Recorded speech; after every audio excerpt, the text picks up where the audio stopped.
Dito sa Papa Dudut Stories, ikaw ay hindi nag-iisa.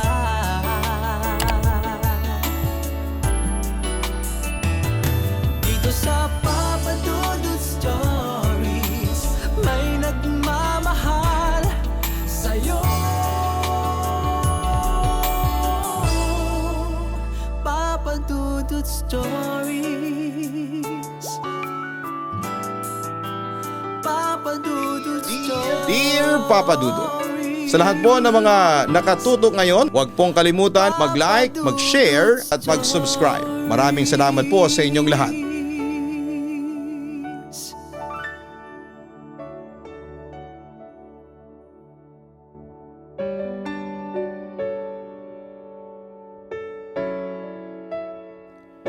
Unang-una po sa lahat ay nais ko pong magpasalamat sa inyo at nabigyan ninyo ng pagkakataon, oras at panahon na basahin ang aking kwento sa dinami-dami ng nasulat sa inyo. Isa po ako sa mga mapalad na nabigyan ng pagkakataon. Binabati ko po kayo at sa mga tagapakinig ng magandang araw. Ako po ay sumulat sa inyo para maibahagi sa inyo ang kwento ng aking buhay at pag-ibig. Na nagkaroon po ako ng lakas ng loob at inspirasyon na sumulat sa inyo dahil sa mga tinatampok nyo po na istorya. Kaya nais ko din po na ibahagi ang aking kwento.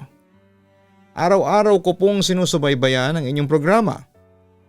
Mapa sa bahay o sa trabaho man. Tawagin nyo na lamang po ako sa pangalang Hikaru. 35 years old na ngayon at isang Japanese Pinay nurse na nagwo-work dito sa Caloocan. Papa Dudut, nagsimula po ang kwento ng aking malasop opera na buhay nang makilala ko si Elmer. Nakasalukuyan na aking boyfriend. Nagkakilala po kami nang dahil sa tropa niya na nakipag-textmate naman po sa aking pinsan na nasa probinsya. Nakiusap naman sa akin ang aking pinsan na alamin ko daw kung sino yung nagtitext sa kanya sa kadahilan ng taga Cavite lang daw at iisang barangay lang daw kami. Inalam ko po yon, Papa Dudut.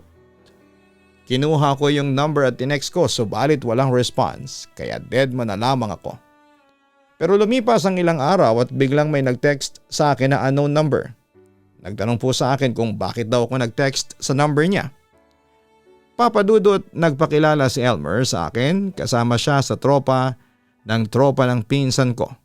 At dahil doon ay agad kong sinabi yon sa pinsan ko. Pero lumipas ng ilang araw ay sobrang bored ko po kaya tinext ko si Elmer. At yun na nga, doon na nagsimula ang lahat.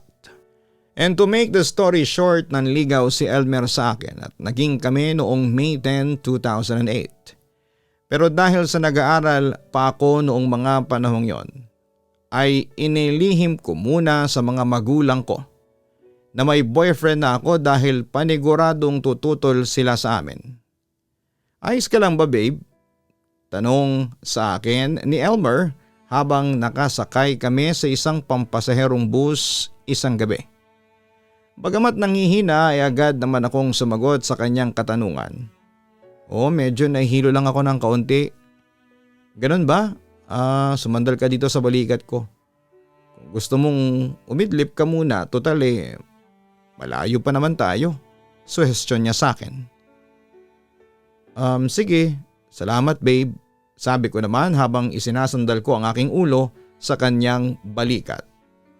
Naamoy ko naman ang kanyang suot na damit at natuwa ako dahil kahit na ilang oras kaming namasyal ay na-maintain pa rin niya na maging mabango. Bakit hindi ka pa umiidlip? Tanong niya sa akin nang mapansin niya kung hindi pa umiidlip. Hindi pa ako inaantok at gusto ko lang sumandal sa mga balikat mo. Tugon ko naman sa kanya. Naging masaya ka naman ba ngayon? Sa lakad natin ngayon? O sisa pa niya sa akin. Siyempre naman. Kasama ko kasi ang pinaka-love ko Natutuwa kong wika. Babe, sigurado ka ba talaga na ayaw mong ihatid kita sa bahay ninyo? May pag-aalala ang tanong niya sa akin. Hindi naman sa ayaw ko kaso alam mo naman ang sitwasyon natin, hindi ba? Sagot ko sa kanya. Kapag nakita kasi siya ng pamilya ko ay siguradong malaking gulo. Pero paano ka? nahihilo ka pa naman. Alangan naman na hayaan kitang umuwi ng ganyan. Baka mapahamak ka pa. Gabi pa naman. Naintindihan ko naman ang pag-aalala ni Elmer sa akin, kaso'y iniingatan ko na huwag malaman ng pamilya ko ang tungkol sa relasyon namin. Huwag ka mag-alala sa akin, ayos lang ako. Kaya ko pa namang umuwi ng mag-isa. Elmer, alam ko nag-aalala ka para sa akin pero maniwala ka. Wala tong hilo na ito. Kaya ko to. Paninigurado ko sa kanya. Hikaru, kailan mo ba ipapakilala ko sa pamilya mo? Gusto ko na kasing maging legal tayo at saka aaminin ko sa iyo na medyo sawa na ako sa patago-tago nating relasyon. Pag-amin niya sa akin. Napabangon ako sa pagkakasandal sa kanyang balikat at napatingin ako sa kanya. Teka, ibig sabihin ba niyan Elmer ayaw mo na akong karelasyon? Gusto mo na bang makipag-iwalay sa akin? Malungkot kong tanong sa kanya. Hindi yun ang ibig kong sabihin. Pagkorekta ni Elmer sa akin. Sawa ka na kamo sa akin . Aminin kong nasaktan ako ng todo sa sinabi niyang sawa na siya. Samantala'y huminga naman ng malalim si Elmer bago niya pinaliwanag ang kanyang sinabi. Okay, siguro mali ako ng pagkakasabi pero hindi yun ang ibig kong sabihin. Mahal kita at hindi ako nagsasawa sa iyo. Nagsasawa lang ako sa sitwasyon natin. Hikaru, kailan ba tayo magiging malaya? Kailan ba natin magagawa yung mga gusto natin nang walang inaalalang makakakita sa atin? At saka kung tutuusin wala naman tayong dapat na itago. Mahal kita at malinis ang intensyon ko sa iyo. Handa akong patunayan yan sa mga magulang mo, Hikaru. Kaso Elmer, pagkatapos ay nagbuntong hininga muna ako bago nagpatuloy. Hindi mo kasi naintindihan. At alin naman ang hindi ko maintindihan doon? Balik naman sa akin ang aking boyfriend. Babe, nauunawaan naman kita kung ayaw pa ng mga magulang mo na magka-boyfriend ka. Pero isipin mo rin nasa hustong gulang ka na. Alam mo na kung anong makakabuti sa'yo. Alam naman siguro ng mga magulang mo na karapatan mo magmahal at mahalin. Hindi mo pa kasi kilala ang mga magulang ko. Kung alam lang niya kung gaano ka matapobre ang pamilya ko lalo na sa mga magulang ko. Kaya nga ipapakilala mo ako sa kanya, Hikaru. Walang kaso sa akin kahit na hindi ako tanggapin ng mga magulang mo. Handa ko namang ipaglaban ang pagmamahal ko sa iyo. Pangako naman niya sa akin. Kaso sa tingin mo ba may magagawa tayo kung sakaling paglayuin nila tayo? Alam ko ang kaya nilang gawin, Elmer. Nag-aalala kong sabi sa kanya. So, ganito na lang ba tayo? Nung una ay hindi ako nakaimik sa sinabi niyo ng boyfriend ko. Kung sabagay ay may punto naman siya. At aaminin kong ayoko na rin yung nagtatago ng aking feelings sa harapan ng mga kakilala at kapamilya ko. Elmer, hindi naman habang buhay ganito tayo. Magiging malaya din tayo pero hindi pa sa ngayon. Hanggat nasa poder pa ako ng mga magulang ko, hindi ko magagawa ang gusto ko. May katapusan din ito, Elmer. Kaunting tiis na lang. Yun na lamang ang sabi ko sa kanya. Bagamat nakita ko ang lungkot at kaunting frustration sa mga mata ni Elmer. Ano pa bang magagawa ko? Dahil sa mahal kita kaya handa akong magtiis at maghintay. Wika na lamang niya sa akin. Papadudot sinikap namin ni Elmer na itago ang aming relasyon sa mga magulang ko hanggat kaya namin. Ngunit totoo talaga ang kasabihang walang lihim ang hindi nabubunyag. Dahil isang araw ay nagulat na lamang ako nang kumprontahin ako ng aking matapobreng ina. Hanggang kailan mo isesekreto sa akin yung pakikipagkita mo ng palihim dyan sa boyfriend mo? Galit na wika sa akin ng aking ina. Nagulat naman ako sa kanyang sinabi. Paano niyo po nalaman? Curious ngunit kinakabahan kong tanong sa kanya. Mayaman ako, Hikaru. Baka nakakalimutan mo. Kaya kong gawin ang lahat pagmamalaki ng aking ina. Napabuntong hininga na lamang ako at saka sarkastikong nagtanong sa kanya. So what's up? Ano naman po ang nadiscover ninyo sa akin? Mabilis na bang sumagot ang aking donyang ina? Hindi ba't ang sabi ko sa iyo? Unahin mo muna ang pag-aaral mo bago yung paglalandi mo. At saka kung magkaka-boyfriend ka lang, bakit hindi pa yung ka-level natin?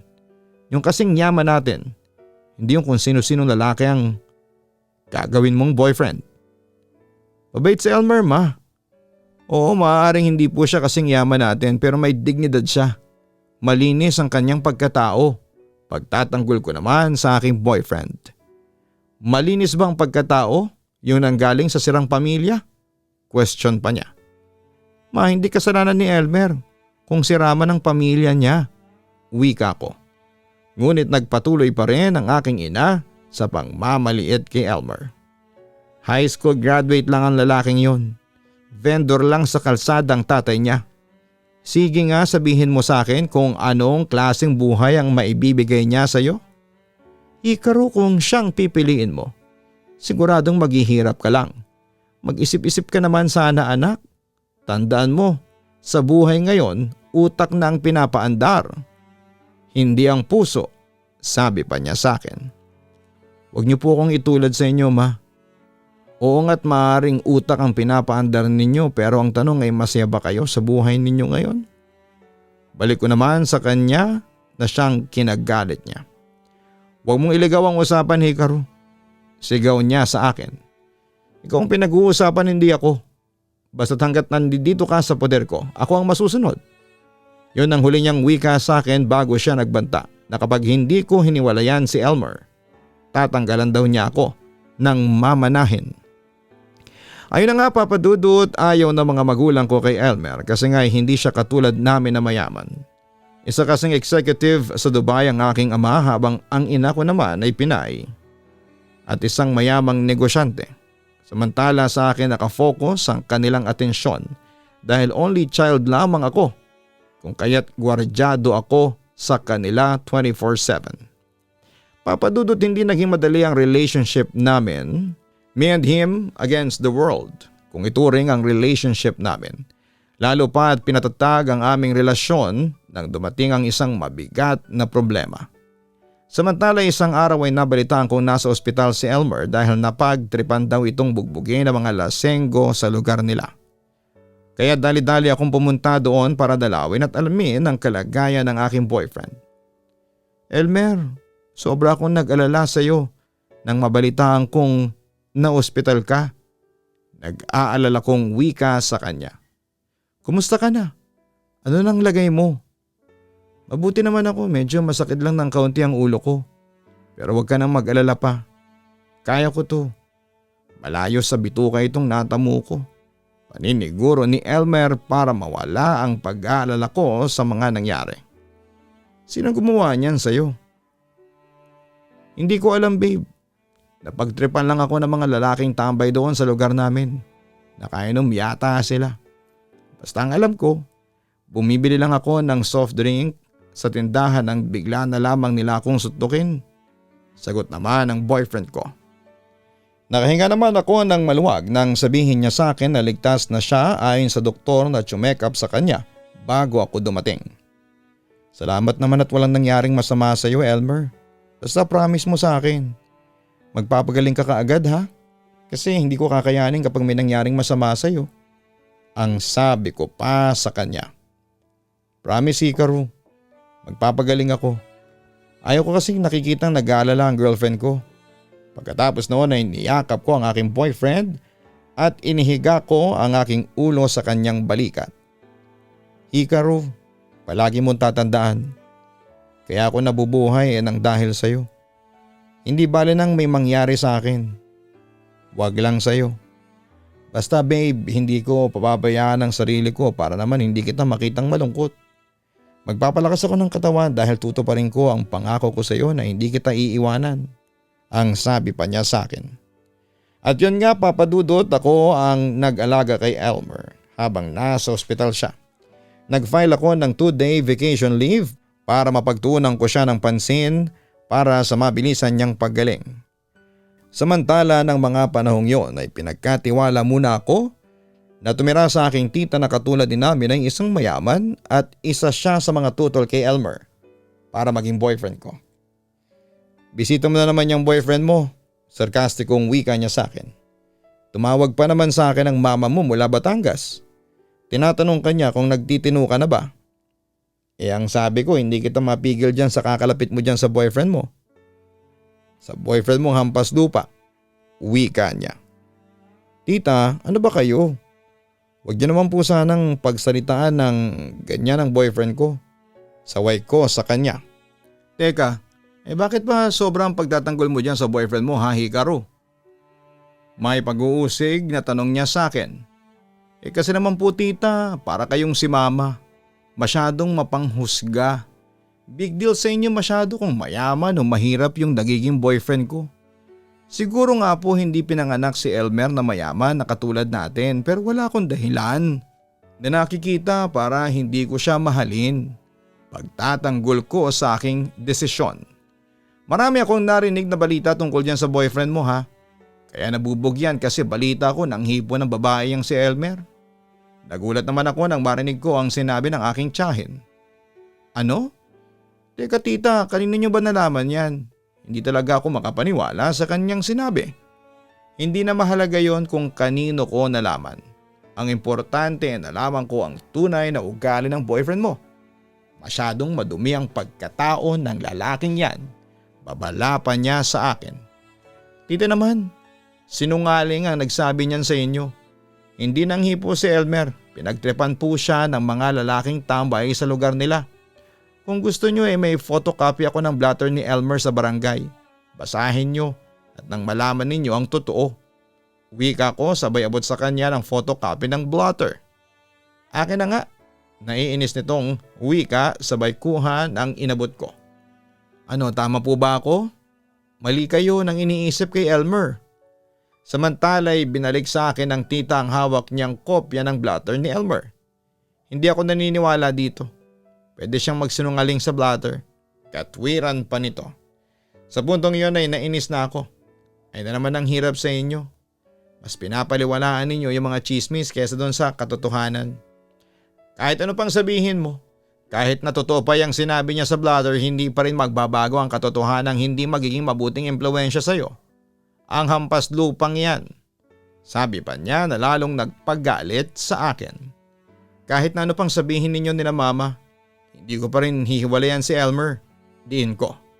Hay nako, kahit kailan talaga black sheep ka talaga. Bumalik ka na nga dun sa mama mo sa Batangas para wala na akong sakit ng ulo. Demand niya sa akin. Sige po tita, kung yan ang gusto ninyo aalis na po ako dito. Naiinis kong wika sabay walk out para mag-impake.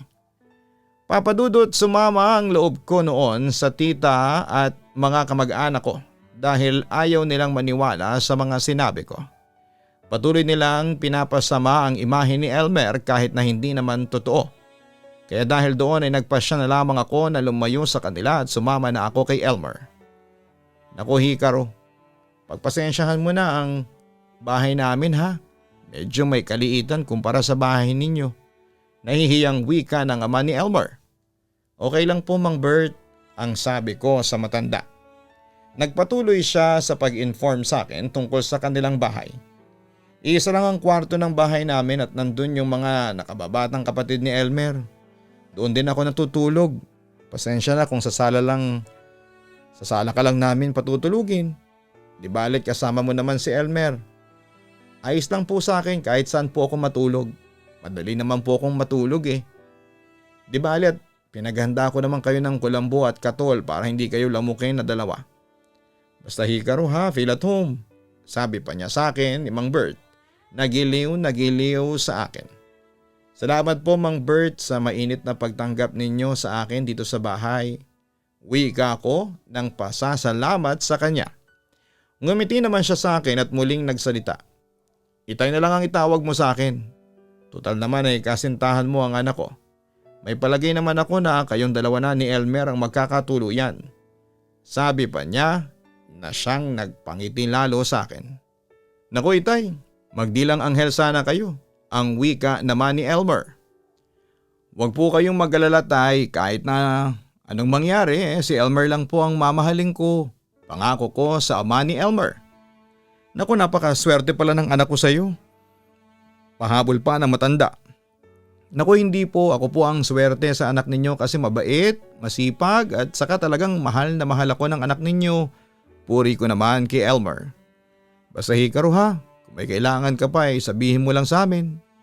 Elmer, ikaw na ang bahala sa girlfriend mo. Ang sabi ni Mang Bert bago ito tumungo sa kwarto para matulog kasama ang iba pang miyembro ng pamilya ni Elmer. Samantala sabay na kaming nahiga ni Elmer magkayakap pagkatapos noon ay hinalikan niya ako sa noo habang ako naman ay iniisip kung anong magiging reaksyon ng aking mga magulang. Sakaling malaman nila na tumuloy ako sa bahay ng boyfriend ko. Ayos ka lang ba Hikaru? Tanong sa akin ni Elmer. Iniisip ko lang si Tita Marga. Sagot ko naman. Sa mga oras na ito ay alam kong sinabi na niya kay mama na wala na ako sa bahay nila. Hindi kaya magalit ang tita mo sa ginawa mong paglaya sa bahay niya? Nag-aalalang tanong ni Elmer sa akin. Hindi siya magagalit kasi in the first place, siya naman ang nagpalayas sa akin. Actually blessing in disguise na rin kasi masyadong mabunganga si tita. Ang ingay, at least dito ay magkakaroon ako ng peace of mind. Kwento ko. Narinig kong huminga ng malalim si Elmer. Pagkatapos ay muli siyang nagsalita. Hindi ka palalayasin ng tita mo kung hindi dahil sa akin. Hindi magagalit ang buong angkan mo sa'yo kung hindi ko kasalanan. Wala kang kasalanan Elmer. Pagtatama ko sa kanya. Ayaw nila sa akin Hikaru at kahit kailan ay hindi nila ako matatanggap para sa'yo. Malungkot niyang wika. Agad ko namang pinakalma ang kanyang kalooban. Huwag mong isipin yun babe. E ano ngayon kung ayaw nila sa'yo? Tandaan mo na hindi naman sila ang girlfriend mo kundi ako. At kahit ano pang sabihin nila, kahit na may kumakalat pa na chismis laban sa'yo sa'yo pa rin ako maniniwala. Galit na siguro yung mama mo ngayon. Hindi na ako takot kay mama. Bahala siya kung magalit siya basta ang alam ko ay wala akong ginagawang masama. Baka Elmer matagalan pa ako bago ko kausapin ang mga magulang ko. Sobrang sama pa rin kasi ng loob ko sa kanila hanggang ngayon. Pag-amin ko. Hindi kita masisisi kung magtanim ka ng sama ng loob sa mama mo. Muli akong huminga naman ng malalim para mailabas ang bigat na nasa loob ng dibdib ko. Ever since malayo naman ang loob ko sa kanya. Sinubukan ko nung lumapit pero siya mismo ang nagbigay ng dahilan para lumayo ang loob ko sa kanya. At saka never niya akong inalagaan Puro yaya ko lang ang nag-aalaga sa akin. Sa totoo lang Elmer, mas matutuwa pa ako kung yung yaya ko na lang yung totoo kong nanay kesa kay mama. Wika ko. Akala ko kapag mayaman masaya na sa buhay. Nagkakamali pala ako. Tumango ako bilang tugon. Oo Elmer, kahit na sa'yo na ang lahat ng pera sa mundo kung wala namang taong nagmamahal sa'yo, hindi ka rin magiging masaya. Sabi ko pa sa kanya habang inaalala ang masasalimuot kong experiences bilang isang anak mayaman. Papadudot tumira ako pansamantala kay Elmer habang nagpapalamig ako ng ulo at para makalayo na rin sa intriga at pandidikta. Na mga panahon kasing iyon ay nawalan ulit ako ng trabaho pero hindi nagsawa ang pamilya ni Elmer na tulungan ako. Tinuring nila ako na parang tunay na kapamilya at labis ang pasasalamat ko doon. At sa ilang araw ng pamamalagi ko roon, hindi ko maitatanggi na nakaramdam ako ng kaunting inggit kay Elmer. Kasi masaya sila sa piling ng ama nila at kahit na mahirap sila ay nakukuha pa rin nilang maging masaya kahit sa maliit na bagay. Minsan tuloy ay naiisip ko na mukhang ako pa ang dapat nakawaan. Dahil kahit na lumaki ako sa isang mayamang pamilya at marangyang pamumuhay ay hindi ako naging masaya sa buhay ko. Tama nga kasabihang hindi mabibili ng pera ang lahat ng kaligayahan sa mundo. Papadudot tumira ako kina Elmer para maranasan ko naman ang buong buhay ko ang maging malaya. At hindi naman ako nagkamali sa pagpili ng desisyon. Kasi naging masaya naman ako sa piling ng boyfriend ko. Pero alam ko na matatapos ang kasiyahang ito kapag pumasok na sa eksena ang mga magulang ko lalo na ang nanay ko. Samantala isang araw ay ginising ako ni Elmer para mag-almusal. Sa hapag ay nakita ko ang mga kapatid, tatay at lola ng boyfriend ko na masayang inalok ako na saluhan sila. Nagpaunlak naman ako. Tinapa, kamatis at sinangag na kanin lamang ang ulam nila. Ibang-iba sa nakasanayan kong almusal. Sa bahay tulad ng pancakes, bacon, hotdog, fish and chips. At pag nasa Pilipinas si Papa ay hinahainan niya ako ng masasarap na pagkain, Japanese at English breakfast. Pero ayos na sa akin yon. Kasi kahit kaunti lamang ang nasa ibabaw ng mesa, ay masaya naman ang lahat na kumakain. Na-realize ko tuloy na sana'y pinanganak na lamang ako sa pamilyang simple lamang ang pamumuhay. Nang sa ganon ay nararamdaman ko na ang kasiyahan na hindi ko naranasan sa pamilya ko ngayon. Sa kabilang banda habang nag-aalmusal ay biglang nag-ring ang cellphone ko. At magalang akong nagpaalam muna sa pamilya ni Elmer para kausapin ang caller. Nang makita ko naman ang screen ng phone ko ay nakita kong si Mama pala ang tumatawag. Nagdesisyon na lamang akong sagutin yon para alamin kung ano naman ang reklamo o panlalait ang maririnig ko sa kanila. Teka, bakit po ba kayo tumawag ha? Naiirat akong tanong kay Mama nang binungad niya sa akin ng malulutong na mura. Talaga bang sinusubukan mo akong magalit, Hikaru? Gagawin mo talaga ang lahat kahit na lapastanganin mo ang sarili mong ina? Makasama mo lang ang hampas lupang mong nobyo? Galit ng wika ng aking ina sa kabilang linya. Ma, pwede ba? Huwag niyo na nga pong pagsalitaan ng hampas lupa si Elmer. Kung tutuusin, mas tao pang kumilos si Elmer kaysa sa inyo. At saka hindi porket mayamang kayo may karapatan na kayong manlait ng kapwa. Sumabog na ako ng mga sandaling yon. Sinabi sa akin ng tita mo na dinala mo ang lahat ng gamit mo. Hindi pa natatapos ang kanyang sinasabi nang bigla na akong sumingit. Aba natural ma, dadalhin ko po talaga yon kasi mga gamit ko yun, ang sabi ko pa. Samantala hindi nagpatinag ang aking ina sa paninigaw sa kabilang linya. Ibalik mo ang lahat ng gamit na dinala mo dyan sa bahay ng hampas lupa na yan. Kasi kung hindi mo ibabalik yan ay palalabasin ko sa barangay na ninakaw mong lahat ng yon. Pwede kong bawiin yon lalo na't yung boyfriend mo lang ang siguradong makikinabang dyan, ang sabi pa nito. Ma, alam nyo, ngayon ko lang na-realize na napakaganid ninyo. Sige, babalik ko po sa inyong lahat ng gamit na ibinigay ninyo sa akin. Ang wika ko habang nanginginig na sa galit. Abay dapat lang. Tutal ay pasaway kang anak at saka alam kong matagal mo nang gustong sumama dyan sa lalaking yan.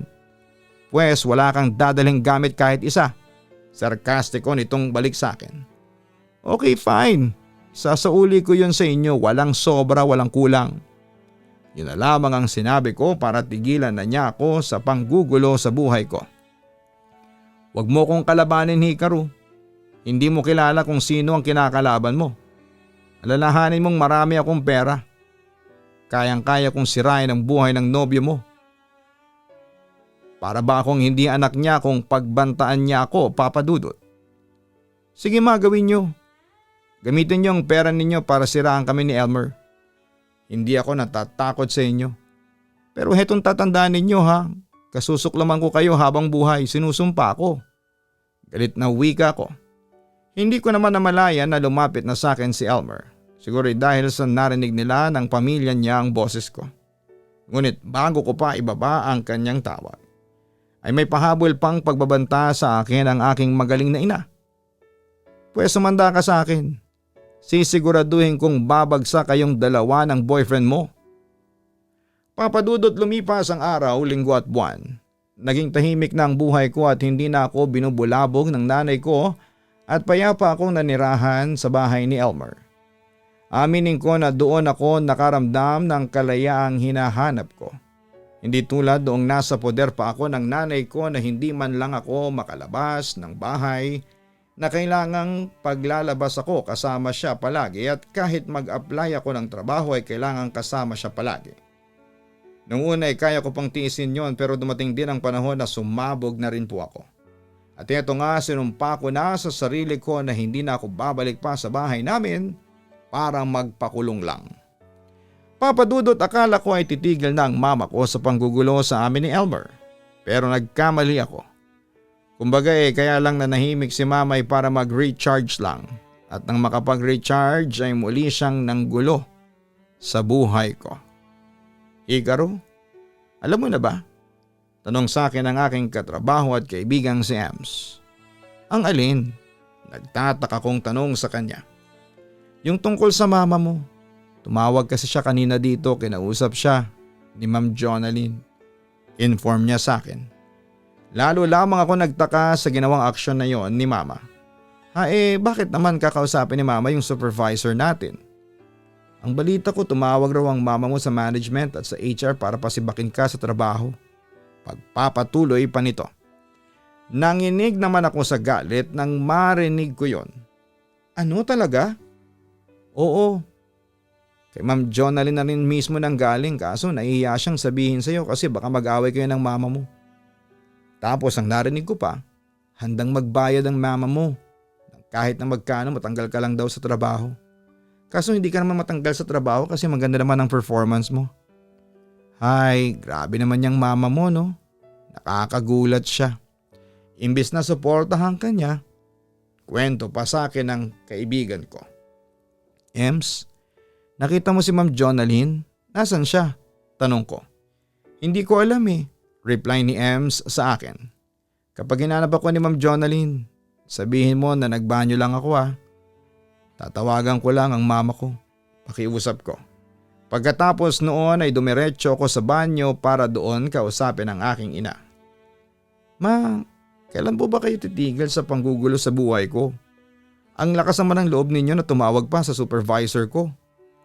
At sa management ng pharmacy para ipasibak lang ako. Galit na sabi ko sa aking ina. Ginagawa ko yon kasi gusto kong maging dapang-dapa ka na at hirap na hirap sa buhay mo. Gusto kong ma-realize mo na nagkamali ka ng desisyong piliin ang hampaslupang boyfriend mo kesa sa amin ng ama mo. Sagot sa akin ng aking ina. Lalo akong nagalit sa aking narinig. Ma, sa totoo lang mas nagkakamali ako ng desisyon kung pipiliin ko kayong dalawa ni Papa. Bakit? Ginawa niyo lang miserable ang buhay ko. Ang malas ko at kayo pang naging mga magulang ko. Ang kapal din naman ng mukha mo, Hikaro. Nasabihin niyan sa amin samantalang nakinabang ka sa amin ng papa mo sa mahabang panahon. Pinalamon ka namin at sinunod namin ang luho mo. Ginawa namin ang lahat para magmukha kang tao. Panunumbat pa nito sa akin. Pero kahit naman minsan na hindi ko naramdaman sa inyo na minahal niyo ako. Ang lakas ninyong sumbatan ako samantalang ako na dapat ang manumbad sa inyo. Balik ko sa kanya. Wala kang utang na loob, sigaw nito sa akin. Hindi niyo ako minahal, ma. Pinaikot niyo lang ako sa mga palad ninyo. Ginawa niyo lang akong tau-tauhan. Anong utang na loob ko doon? Pagpapatuloy ko. Naging mahigpit ako sa iyo kasi ayaw ka lang naming mapariwara ka. Katuwira naman niya. Agad ko namang kinontra. Ha talaga? Ayaw niyo ako mapariwara? Sa ginagawa niyong yan lalo ko napapariwara. Ma, kung talagang mahal niyo ako, irerespeto ninyo ang desisyon ko. Kung talagang mahal niyo ako, tatanggapin niyo si Elmer para sa akin. Insist ko sa kanya. Hindi si Elmer ang nararapat na lalaki para sa iyo, anak. Tingnan mo anong buhay ang ibibigay niya sa iyo. Wala. Napipilitang katuloy na magtrabaho dahil hindi kanya kayang buhayin. Diin pa niya. Kagustuhan ko pong magtrabaho. Saka pwede po ba hayaan niyo naman akong tumayo sa sarili kong mga paa. Hindi yung palagi nakabuntot kayo sa akin. Ma, matanda na ako. May sariling pag-iisip na ako. Hayaan niyo naman po sana akong magdesisyon para sa sarili ko.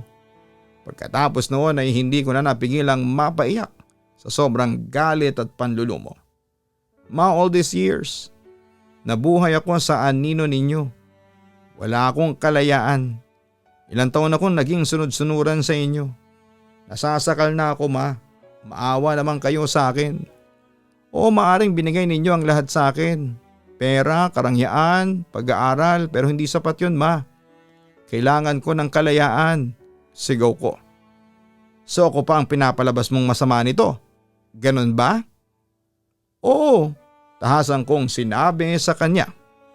Hikaru, bilang nanay mo, wala akong ibang hinangad kundi ang kabutihan mo. Nagawa ko yon kasi mahal kita. Gusto kong makita na maging maayos ang buhay mo. Paliwanag niya. Ma, Huwag niyo naman po sanang guluhin pa ang buhay ko. Nakikiusap na po ko sa inyo.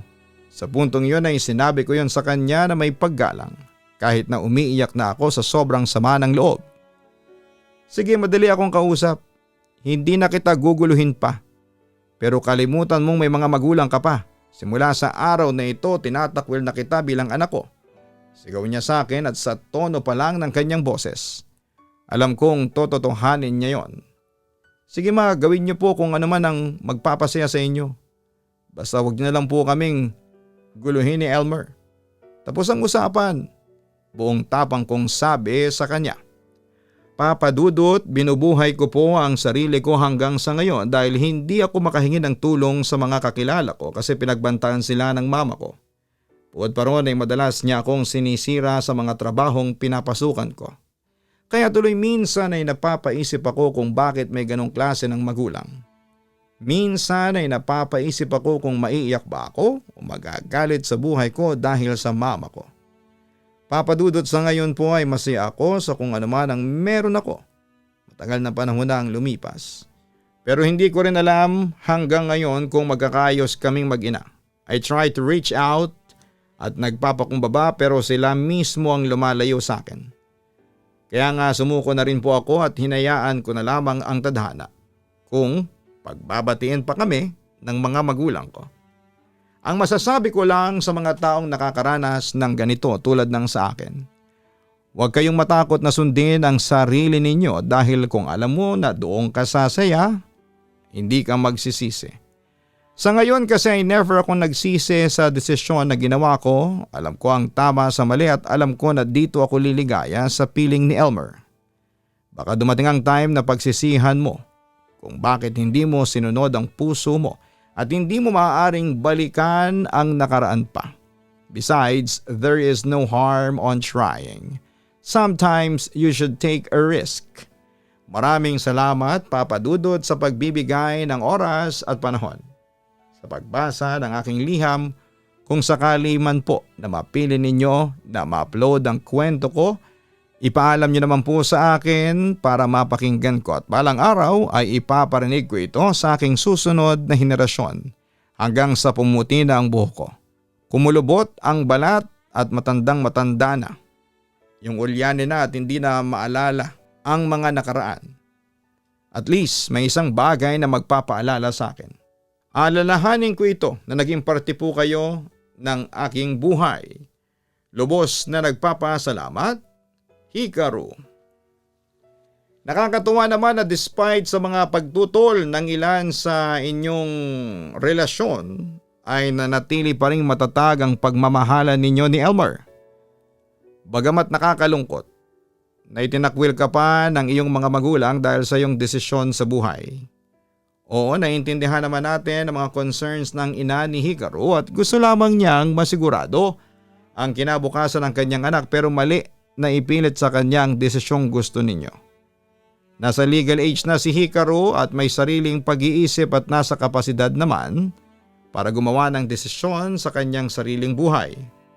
Huwag nating diktahan ang ating mga anak, hayaan natin silang mamili ng landas na kanilang tatahakin. Tandaan natin na kapag tumungtong na sa hustong gulang ang ating mga anak, ang mga magulang ay magsisilbing gabay na lamang sa kanila. Kung mali man ang naging kanilang desisyon sa buhay ay hayaan natin silang matuto sa kanilang pagkakamali. After all, experience is still the best teacher.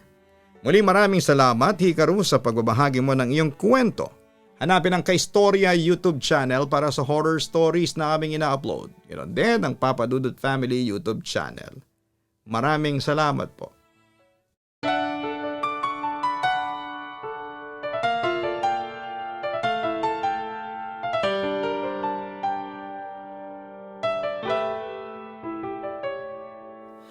Ang buhay ay mahiwaga, laging may lungkot at saya. Sa Papa Dudut Stories, laging may karamay ka.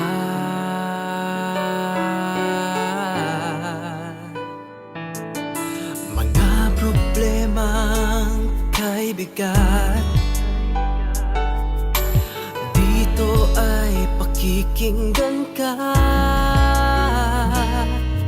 sa Papa Dudut Stories. Kami ay iyong kasama. Dito sa Papa Dudut Stories, ikaw ay hindi nag-iisa.